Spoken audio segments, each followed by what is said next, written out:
This is Chuck Huber, the voice of Android 17. You're listening to Anime Seekers. You better be, or I'm coming for you. Dragon of the Darkness, Flame! Toku Secrets is a podcast run by the Anime Secrets website. Check us out at animesecrets.org for more anime, video game, tokusatsu content. Remember to follow us on Spotify, Apple Podcasts, YouTube, or wherever you listen to podcasts today. Oh, yes!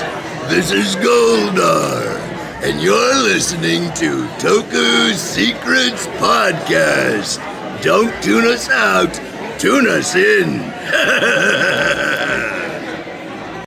Welcome to Toku Secrets. Join us as we journey into the marvelous world of Super Sentai, Kamen Rider, Power Rangers, and many other tokusatsu. Get ready for the adventure of a lifetime. It's Morphin time! Link to the Morphin. I'm Nathan Desai, the dazzling adventurer, Spoken Silver. And I'm Rizwan Merchant, Gokai Red.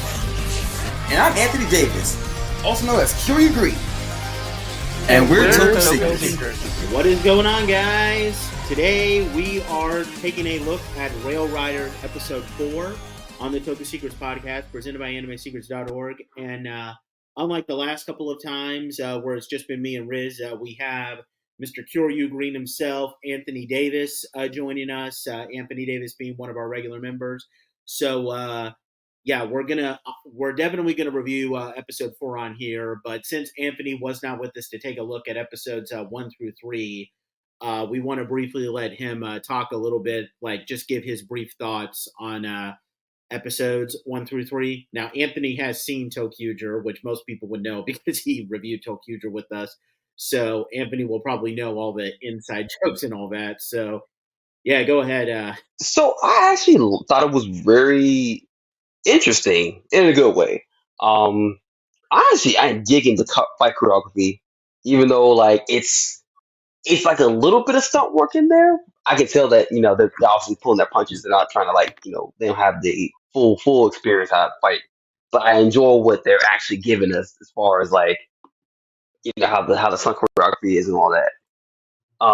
Another thing I do like the fact that they seamlessly, switch over to Sentai very Yep. seamlessly. Like their editing is actually really good too.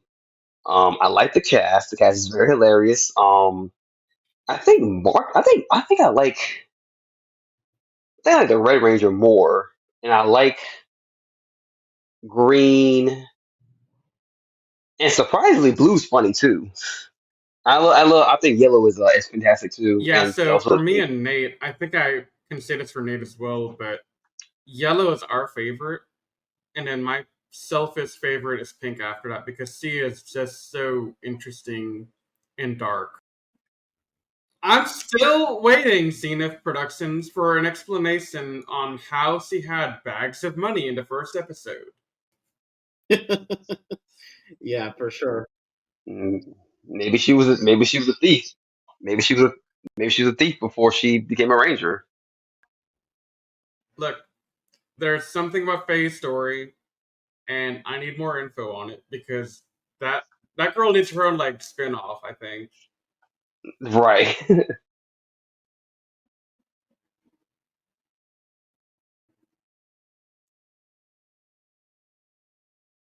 Yeah, so Anthony, one thing you mentioned I want to kind of hit on as well.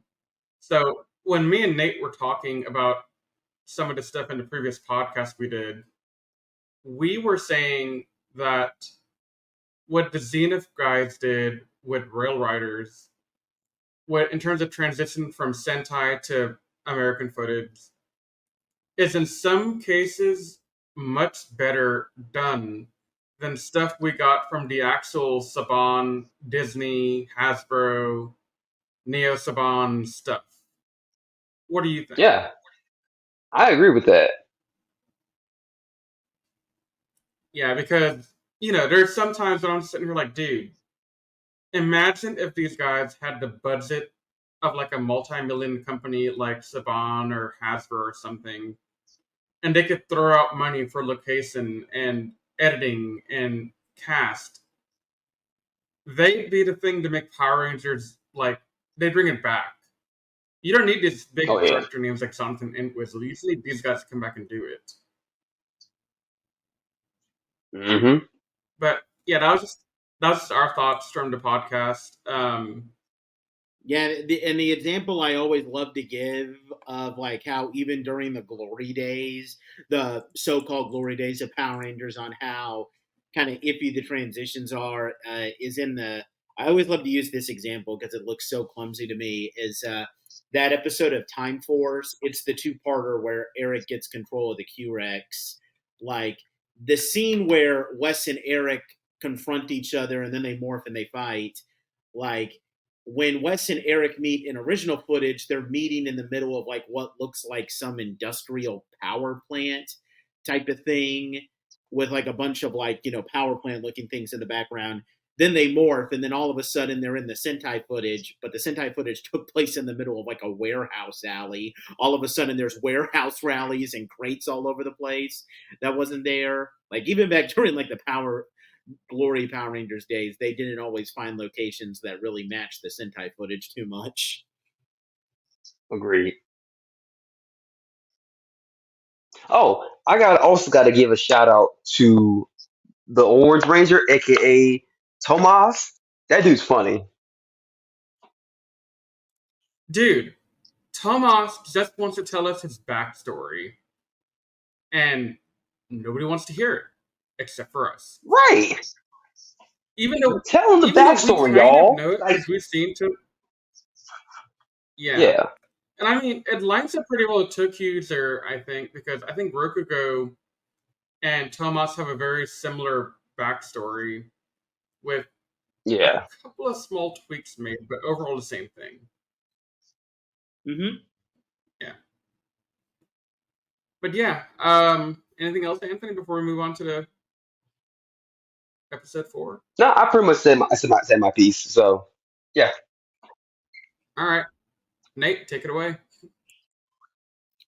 All right, so I can't remember what the number of toqger episodes are because it's been a long time since we've watched toqger.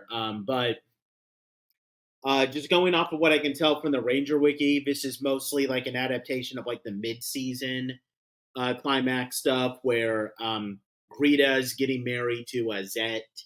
And, that happens here where, we start off with, Greta's wedding only for it to turn out to be like part of a big elaborate plan that she and Madame Noir had for her to become the new empress of the Shadow Line. And then just as that happens, the Shadow Line unleashes their forces onto the city where the Rangers are. General Schwartz leading the charge.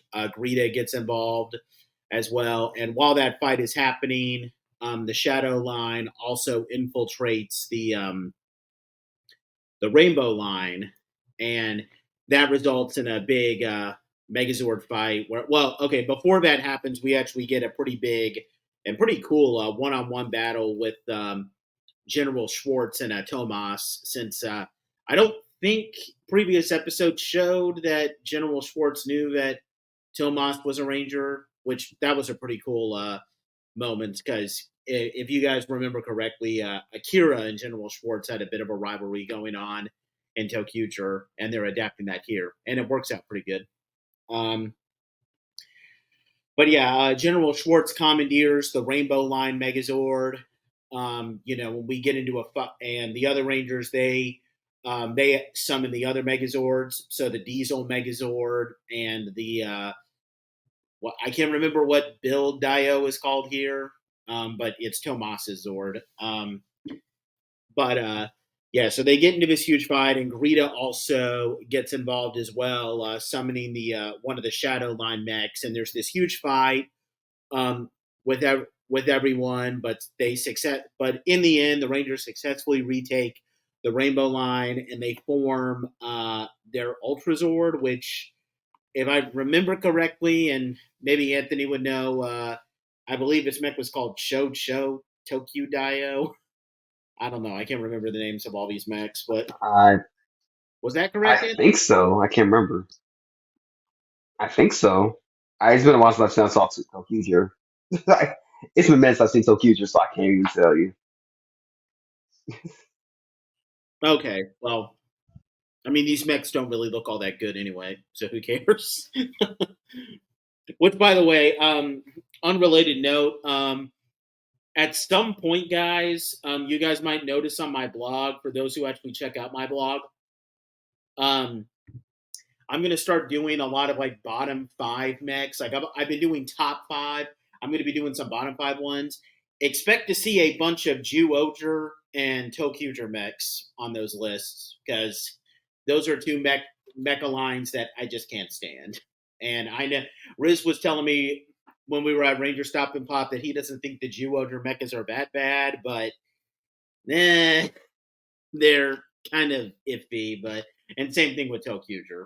So, and this is no disrespect to the Zenith Films guys. Obviously, they didn't design the mechs. It's just kind of a little side note. But yeah, with that being said, they form their Ultrazord. They destroy the Shadow Lines mech, and then we get this big emotional scene with Greta and Schwartz, which then results in, so if you look at the Sentai footage, what happens here is that Zet's monster form kind of emerges from Greta, who gets like absorbed into her. But here, it's not actually Zed's counterpart. It's a new character called Erebus, who strikes General Schwartz down and then reveals herself to the Rangers, claiming that this character claiming that they're looking for the source. And then that causes the Rangers to retreat back to the Rainbow Line, where Conductor reveals that.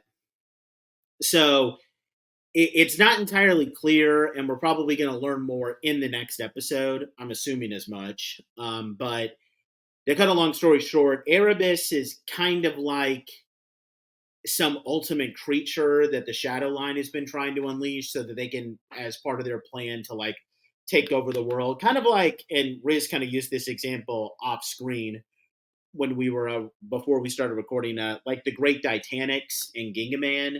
So this is like their ultimate creature. So they've unleashed Erebus, and now they're trying to destroy what is the ultimate source of imagination. So that's part of their next plan. And then at the end, the Conductor reveals that he is apparently also the Easter Bunny. So yeah, he's going to become that bunny character from toqger. And as Marcus says, dun, dun, dun, which is just perfect. Yeah, that wraps up the episode. So I want to start off by asking Anthony for his thoughts first on the Easter Bunny, because as a little aside for our audience back home, Nate and I knew this was coming from our after scenes talk with the Zenith guys in the past. We swore ourselves secrets so we wouldn't ruin for people. But Anthony, you had no idea about this, so what do you think? I'm a little thrown off about it, to be honest with you. I was like, okay. I mean, I didn't know what to expect, to be honest with you. I figured like, oh, he's like the embodiment of imagination. I was thinking like, oh, he's probably this powerful being. And I'm like, Easter Bunny, like, the F? Yeah, I mean, I barely remember the Rainbow Line president from toqger, to be honest with you. But, the fact that they're pulling in these different characters and lore from toqger to kind of create their own story, I think that's pretty awesome. Mm-hmm. And I thought it was a pretty nice little touch they put on the end here. But I think the biggest takeaway for me from this episode doesn't have too much to do with the story itself, but has more to do with just a technical presentation of this episode. The choreography in the beginning, when they're doing the civilian battles against the crows, dude, those were some good battles. Yeah, for sure. I was very impressed. Oh yeah. And I think I even told Zenith, and I posted on my own Instagram page saying, hey, those were some legit battles, especially the part with Gus and the water fountains. Oh yeah, Like that was pretty intense. I the remember that. water fountain fight was actually one of my favorite scenes in the entire episode, to be honest with you. Because It kind that of reminded wasn't me of when they Sentai were like footage. putting their hands together. It kind of reminded me of the Raid. It's like this movie that came out like a few years ago. Um, I think it's like I forgot what I forgot. It reminded me the way that when they were like doing the standoff. It reminded me of this movie called The Raid.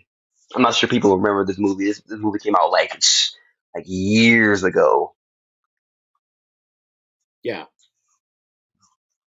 It's like one of those like martial art kung fu movies that a lot of action, a lot of Oh yeah, yeah. fight choreography, stuff like that. Yeah. Yeah, we figured that. Yeah, no, those guys put in a lot of good work on that.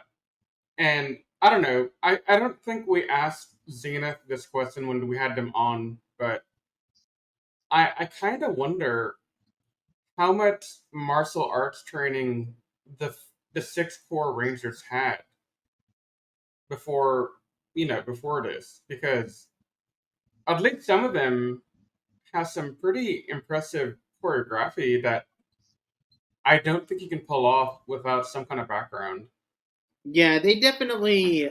I I don't know. Like it's definitely a lot of impressive stuff. Like they probably would have at least some basic like martial arts, like a bit more than what some of the later seasons of Power Rangers had. Because I can't remember exactly when they cut it off, but I do know that maybe about the time. I want to say Wild Force, maybe a bit earlier than that. There was a point where they started not like casting people that didn't really have the martial arts training as much. Hence why Yeah. they were doing a lot more wire work related stuff, and you could definitely tell because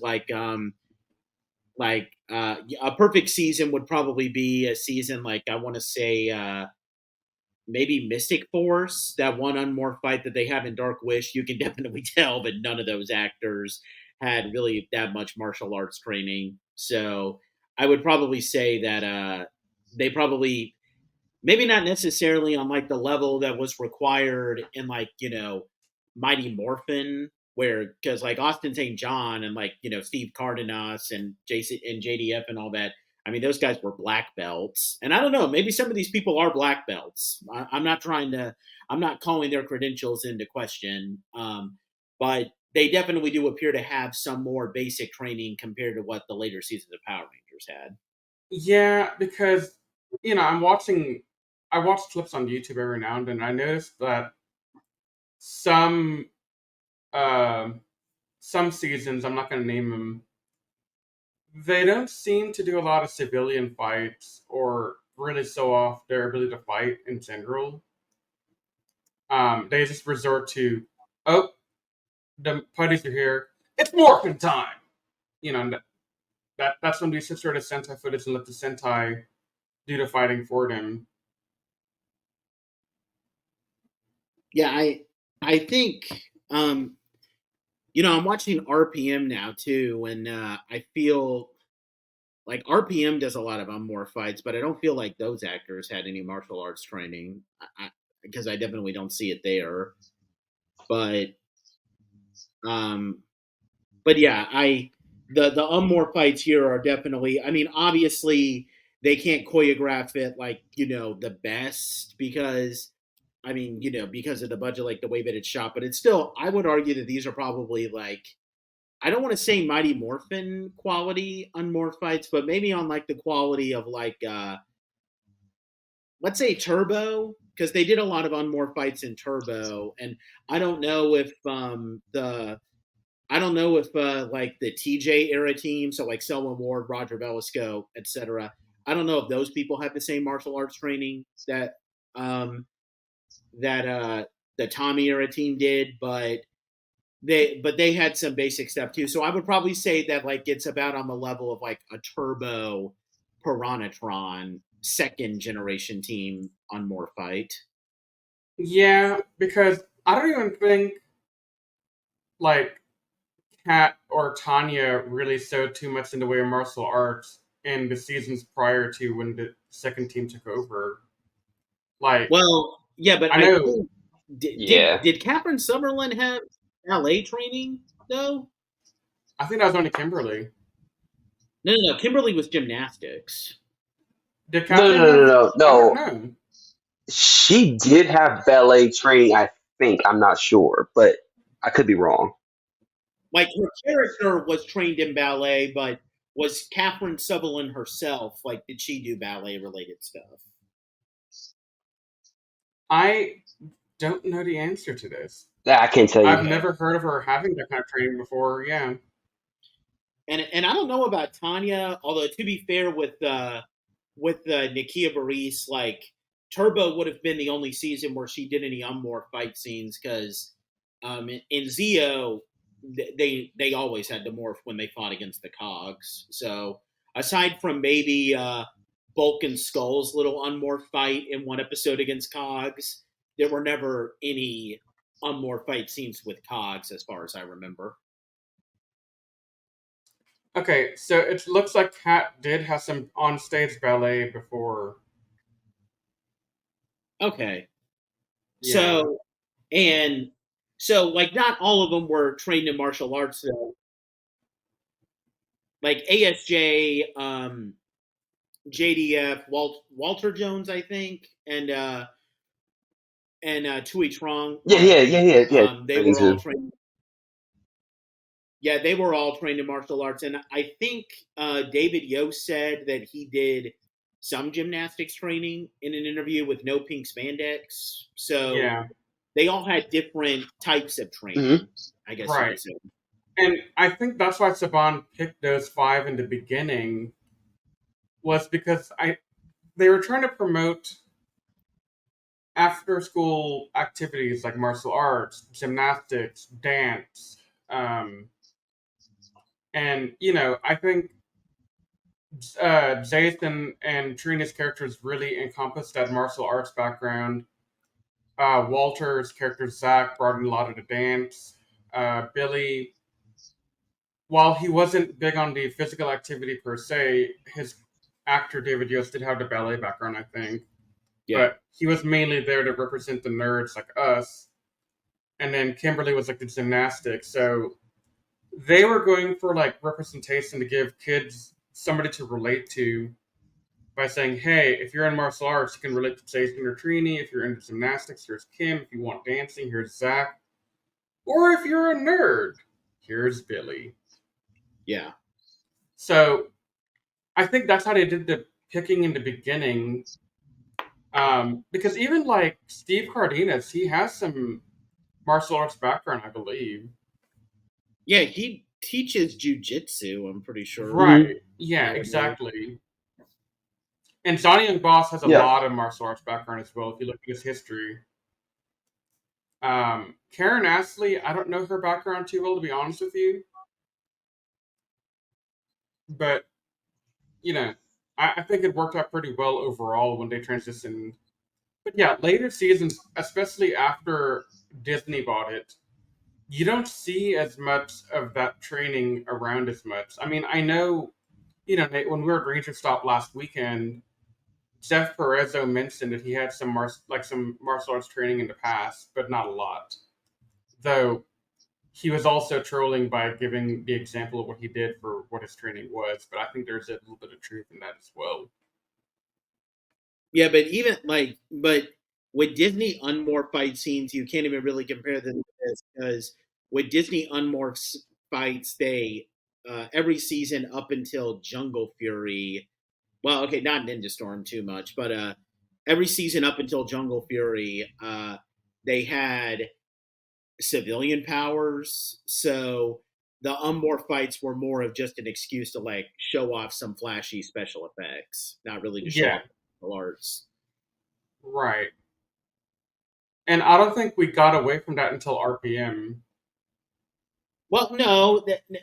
I think it was okay in Jungle Fury too because the closest thing Jungle Fury got was the civilian powers was them unleashing their animal spirits, but I don't remember them doing that well. Okay, there weren't that many Unmore fights in Jungle Fury, but I don't remember them doing it too much. So it's Jungle Fury is one of those seasons where like they at least had training to be able to do the stuff they do with the animal spirit and all that. So I guess you can kind of say they at least trained for that. I guess. I don't know. yeah. Yeah. What do you think? Yeah, definitely. I think you're right. The reason I was going towards RPM more is because they didn't have like mystical powers they're trained in from an early age, like the Single Fury cast was. They were just straight up civilians that were trained to be RPM operators over time. Mm-hmm. And then obviously after that, you have Samurai, where, hey, you got these guys who train to be samurai and they can do the thing. But then Mega and Super Mega Force, you had the high school motif come back. And then after that, you don't really have like anything where people are trained prior or special powers, really. The bigger point is that the actors who they have for this show definitely have at least some, I would say probably training on like maybe not necessarily the like OG Zordon era cast, but probably enough to where they can fit to where they can do really great choreography on the level of like a Turbo Piranhatron unmorphed fight. Yeah, definitely. Agreed with you on that.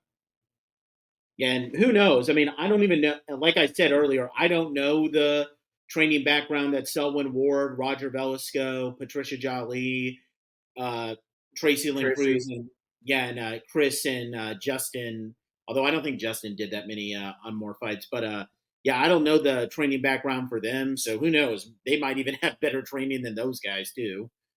Yeah, we don't know, but Because the only two actors outside of like the OG Tommy era Zordon team that I know that had extensive martial arts training were Mike Chaturundabutt, who played Chad in Lightspeed Rescue Blue, and then the other one is Dan Southworth, who played Eric. And even then, ironically enough, he actually auditioned for Adam before he became Eric, so he would have been one of the Tommy era Rangers for all we know.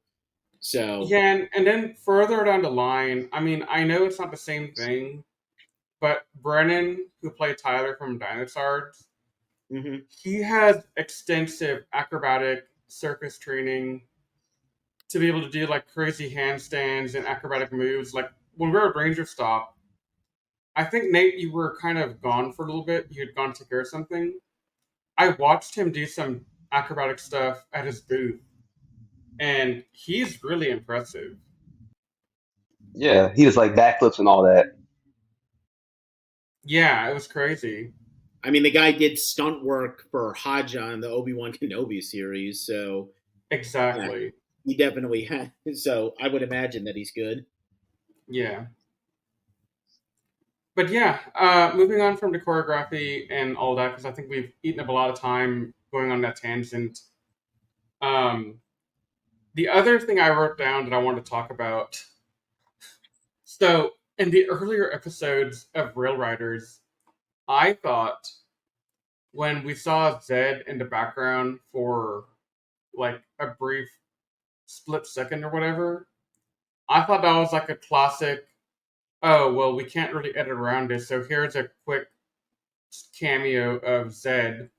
In the same way that we saw Kagura in some of the scenes at one point, if I remember correctly. So I was really surprised to learn that that was not a mistake or unintentional, but they actually were going to use the Japanese Zed for some of the scenes to accommodate Sentai footage usage. And the way they used him, where he only had one line to dub over, and the rest of the time he's just a silent, brooding character, worked out really well for them. Yeah, I definitely agree with that. It definitely works out with how they use the Japanese footage of Zed. I was kind of surprised how well it worked out in this episode. Yeah. Yeah, so they really planned out well all that, in my opinion. Yeah, sometimes some like they do dub up like did he have any lines in this episode? I can't remember. Like, did they just dub Who? over him? Zed? Zed, he had one line that they dubbed over. Okay, well then okay. Yeah. I mean that wouldn't be too bad. I mean sometimes you're able to dub over face characters. I mean, Mighty Morphin season 1 did that with Bandora, just using Barbara Goodson to just dub Rita's voice over Bandora's footage. So Yeah. it works out pretty good. I mean, it kind of it just kind of brings me back to this whole idea that like sometimes you can use face characters because a pretty infamous example is with Bosco and Gokaiger. Like everybody was curious how Saban was going to adapt Bosco, and here's the funny thing, and I don't know if Saban realizes this, but the guy who plays Bosco speaks very fluent English. So you could have just brought him over here to play the American version of himself and then like maybe dub over footage of himself. Like you can adapt face characters. And this is a perfect example of someone doing it who clearly has more talent than Saban, just unfortunately never has the budget of Saban. Yeah. But We were robbed. I would say that. Oh yeah, robbed for sure. I would say that as far as I definitely enjoyed watching this. Again, the transition from original footage to Sentai footage was obviously really great, and I love that little toy commercial that they do when they form the Ultrazord. Even though I don't, that was fantastic. Yeah, like now you can buy this at your local Toys R Us. I love that. Which, even though I'm kind of sad because that reminds me that Toys R Us isn't around anymore, but it is what it is.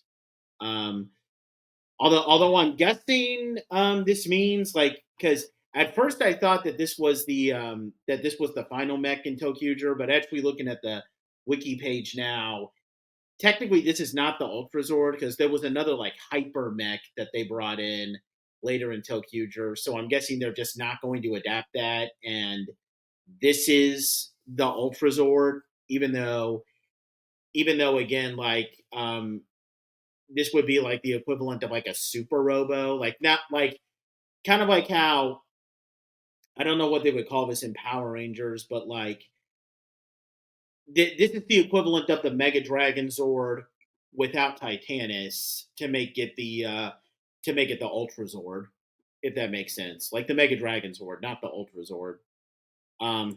Yeah, definitely makes sense. But yeah, it's still cool. I definitely like that. But yeah, I mean, this is overall just a very entertaining project. And Zenith Films definitely just needs to keep it up. I mean, I remember I once asked them in the interview if like they would ever be interested in like doing like a full like 40 episode series, but just after hearing the amount of like effort that they put in just trying to do 5 episodes, I can imagine they don't want to put themselves through that kind of mental abuse. So what they're doing is absolutely fantastic. And yeah, go ahead, Riz.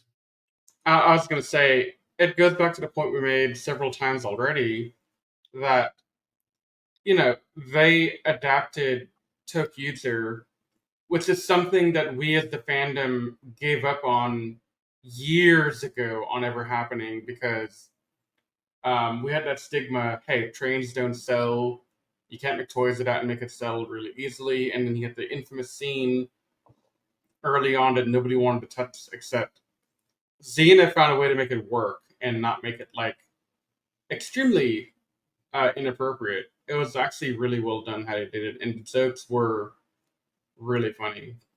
Yeah, for sure. But yeah, I'm definitely looking forward to seeing how episode 5 is going to turn out, and there's not really much else I can say about this episode.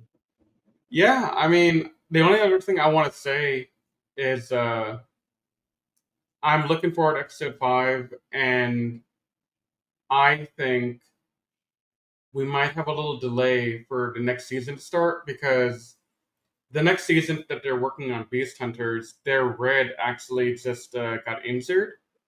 Oh, goodness. Yes, he had like a shoulder injury. So I think they're trying to recast him right Oh now. no. Is And this then an the guy went, adaptation of Toku? yeah, Beast Hunter. Okay.